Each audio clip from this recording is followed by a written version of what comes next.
আপনারা দেখতে পাচ্ছেন পুরো রাস্তাটা কিন্তু একটা ফাটল তৈরি হয়েছে। আমরা আছি এই মুহূর্তে 300 ফিটের যে ইউলুপটা রয়েছে, প্রথম ইউলুপ। যদি আপনি কুড়িল বিশ্ব রোড থেকে আসেন, কুড়িল বিশ্ব রোড থেকে আসলে প্রথম যে ইউলুপটা পড়বে, আমরা এখন আছি সেই ইউলুপে। এখন পর্যন্ত এটাকে আসলে ঝুঁকিপূর্ণ নাকি কোনোভাবে কিন্তু আইডেন্টিফাই করেনি যারা আসলে কর্তৃপক্ষ রয়েছেন।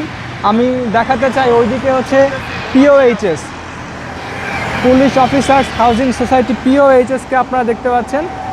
যদি আপনাদের একটু দেখাতে চাই, এটা হচ্ছে পিওএইচএস এবং পিওএইচএসের পরে এটা হচ্ছে জুলাই 36 এক্সপ্রেসওয়ে। প্রথম যে ইউলুপটা, সেই প্রথম ইউলুপে হচ্ছে এই ফাটলটা তৈরি হয়েছে। এখানে আপনারা দেখতে পাচ্ছেন ব্যাপক আকারে একটা ফাটল তৈরি হয়েছে, ব্যাপক আকারে ফাটল, এবং ফাটলটা অনেক দূর পর্যন্ত গেছে। এটা কিন্তু আসলে একটা গুরুত্বপূর্ণ সড়ক আমরা বলতে পারি রাজধানীর পূর্বাঞ্চলের 300 ফিট, কারণ এখানে আপনারা জানেন যে বিআরটিসি বাসও কিন্তু চলে এবং ভারী যানও কিন্তু এখান থেকে চলাচল করে।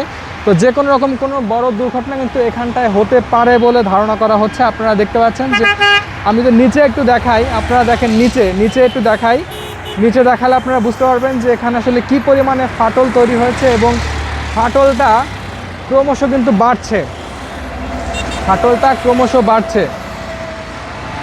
আমি যদি জায়গাটা স্পষ্ট করতে চাই আপনাদের কাছে, জায়গাটা স্পষ্ট করতে চাইলে দেখানো যায় যে এটা হচ্ছে জুলাই 36 এক্সপ্রেসওয়ে। একেবারে কুড়িল বিশ্ব রোড থেকে যদি আপনি পূর্বাচল 300 ফিটে আসেন, তাহলে প্রথম যে ইউলুপটা আপনারা দেখবেন, সেই ইউলুপে হচ্ছে এই ফাটল তৈরি হয়েছে।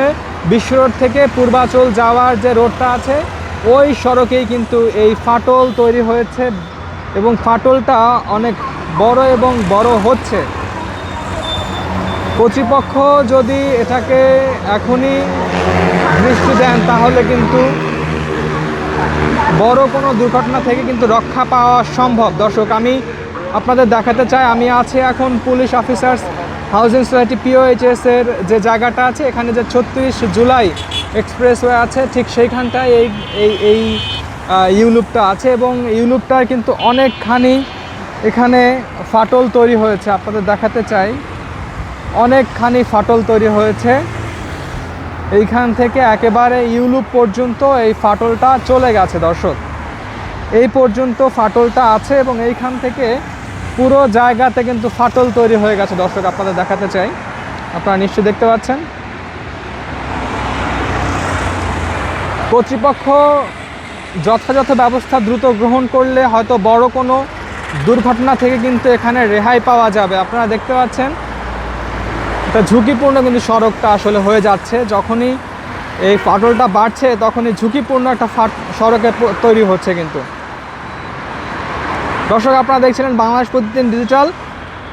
আরও তথ্য পেতে ফলো করুন এবং ইউটিউবে চ্যানেলটি সাবস্ক্রাইব করুন। ধন্যবাদ সবাইকে।